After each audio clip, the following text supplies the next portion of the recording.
देखिए, आज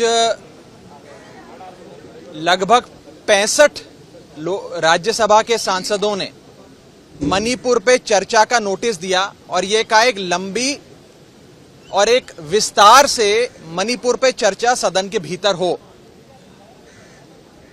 अगर सत्ता पक्ष ये चाहता है कि मणिपुर पे चर्चा हो और अगर सत्ता पक्ष चर्चा कराने के लिए प्रतिबद्ध है तो उन 65 नोटिसेस में से कोई एक भी नोटिस पे अपनी स्वीकृति दे दीजिए और चर्चा शुरू हो जाएगी। केवल सदन में आकर ये चिल्लाने से कि हम चर्चा चाहते हैं, चर्चा नहीं होगी।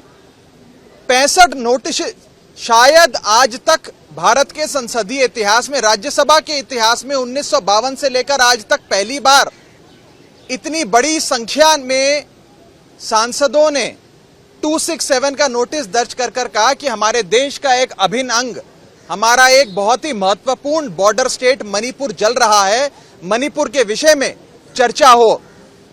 लेकिन सरकार ये चर्चा नहीं चाहती। मॉनसून का सत्र 20 जुलाई 2023 को शुरू हुआ था, आज 31 जुलाई 2023 है। 11 दिन हो गए। 11 दिन में किसी एक भी दिन अगर सरकार मणिपुर पे चर्चा करा लेती तो बाकी के वर्किंग डेज बच जाते और उसमें लेजिस्लेटिव काम हो जाता। हम भी चाहते हैं कि सदन चले। और आज मुझे याद आता है उस समय के leader of opposition Arun Jaitley ji और उस समय की नेता विपक्ष सुषमा स्वराज जी लोकसभा की, उनके कथन की याद आती है कि कभी कभी सदन में विपक्ष की आवाज सुनवाए जाने के लिए अगर आपको अपनी आवाज बुलंद करनी पड़े तो उससे लोकतंत्र मजबूत होता है, लोकतंत्र कमजोर नहीं होता।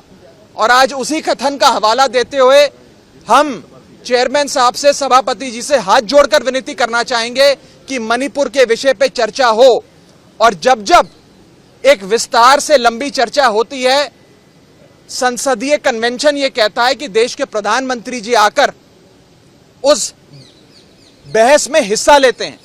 जैसा कि अभी बताया गया, देश के कई प्रधानमंत्री सदन के भीतर आकर इस विषय पे जब भी रूल 267 के हिसाब से बहस हुई है, सदन के भीतर आकर उन्होंने अपना वक्तव्य दिया है।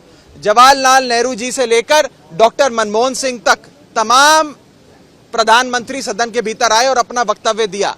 इसीलिए हम चाहेंगे कि as head of the government honourable prime minister भी पार्लियामेंट में आए। दोनों में से जो सदन उन्हें पसंद है, लोकसभा पसंद है तो लोकसभा, राज्यसभा पसंद है तो राज्यसभा, दोनों में से किसी भी सदन में आकर मणिपुर पे अपनी बात रखें और सरकार क्या कदम उठाने जा रही है इस विषय से पूरे देश को अवगत कराएं।